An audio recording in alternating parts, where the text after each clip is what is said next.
زکوٰۃ کا نصاب کیا ہے؟ 7.5 تولے سونا یا 52.5 تولے چاندی، یا ان میں سے جس کی قیمت کم ہو اس مقدار کی رقم اس پہ 1 سال گزر جائے تو زکوٰۃ واجب ہو جائے گی۔ اور اگر کوئی تاخیر کرتا ہے تو گنہگار ہوگا، لیکن اگر کوئی ایڈوانس بھی دے دیتا ہے تو زکوٰۃ اس کی بھی ہو جائے گی کہ 2 سالوں کی اکٹھی زکوٰۃ دیتا ہے تو یہ بھی جائز ہوگی کہ اس نے ایڈوانس زکوٰۃ دے دی۔ اب زکوٰۃ کے مصارف کیا ہے؟ زکوٰۃ کے مصارف جو ہیں وہ 8 ہیں۔ فقیر کو زکوٰۃ دی جائے گی۔ فقیر وہ ہوتا ہے جس کے پاس کچھ بھی نہ ہو، نہ گھر ہو، نہ مکان ہو، نہ اس کے پاس کوئی زر ہو، بس بالکل خالی مخالی، ایسا شخص فقیر کہلاتا ہے، تو اس کو زکوٰۃ دی جائے۔ دوسرا مصرف مسکین ہے۔ مسکین ایسے شخص کو کہتے ہیں کہ جس کے پاس اپنا ذاتی گھر تو ہے اور تھوڑا بہت کام کاروبار بھی ہے، بچوں کی روٹی روزی بھی چلتی ہے، لیکن اس کے پاس اتنے پیسے جمع نہیں ہوئے کہ وہ نصاب کی ملک تک پہنچے، یعنی 7.5 تولے سونا یا 52.5 تولے چاندی یا ان دونوں میں سے کسی ایک کی قیمت اس کے پاس نہیں ہے، تو وہ مسکین کہلائے گا، تو وہ بھی زکوٰۃ کا مستحق ہے۔ تیسرا رقاب، یعنی غلام کو آزاد کرنے کے لیے اس کو زکوٰۃ دی جا سکتی ہے تاکہ وہ اپنی قیمت دے کر کے اپنے آقا سے اپنی جان چھڑا لے۔ اور چوتھا غارم۔ غارم وہ ہے جو قرضے تلے دب گیا ہے اور اس کے پاس قرضہ اتارنے کے لیے کچھ نہیں ہے، تو اس مقروض کا قرض اتارنے کے لیے اس کو زکوٰۃ دی جا سکتی ہے۔ 5واں شخص فی سبیل اللہ۔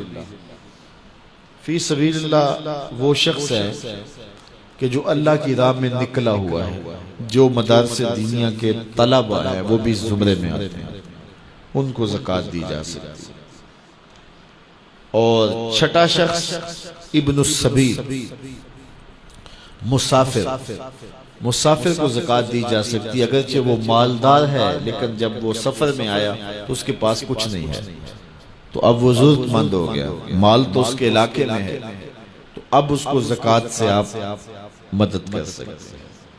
اور 7واں مصرف عامل، جو حکومت کی طرف سے زکوٰۃ اکٹھی کرنے پہ مامور ہو، تو باقاعدہ اس کی تنخواہ بھی زکوٰۃ کی رقم سے دی جائے گی۔ 8واں مصرف زکوٰۃ کا وہ لوگ ہیں جن کے بارے میں یہ گمان ہو کہ وہ اسلام لے آئیں گے، تو ان کی دل جوئی کر کے ان کو زکوٰۃ کی رقم بھی دے سکتے ہیں تاکہ وہ اسلام میں داخل ہو جائیں، لیکن اب اسلام غالب ہو گیا تو اس کی ضرورت نہیں رہی۔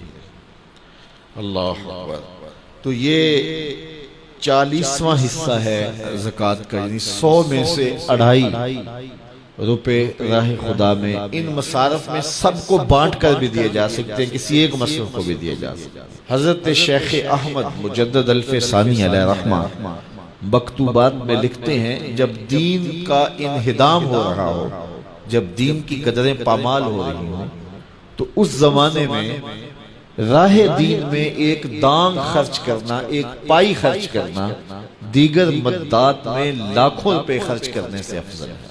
میرے حضور نے فرمایا، میں قسم اٹھا کے، رب کی قسم اٹھا کے میں کہتا ہوں، ایک تو میرا کہنا کافی ہے، پھر میں محمد رب کی قسم اٹھاؤں تو پھر کتنی بڑی بات ہے۔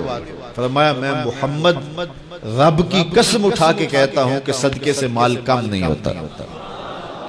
تمہارا اکاؤنٹنٹ کہتا ہے کہ اتنے کم ہو گئے، تمہارا کیلکولیٹر حساب دیتا ہے کہ اتنے کم ہو گئے، لیکن تمہارا رسول کہتا ہے قسم ہے نہیں کم ہوں گے۔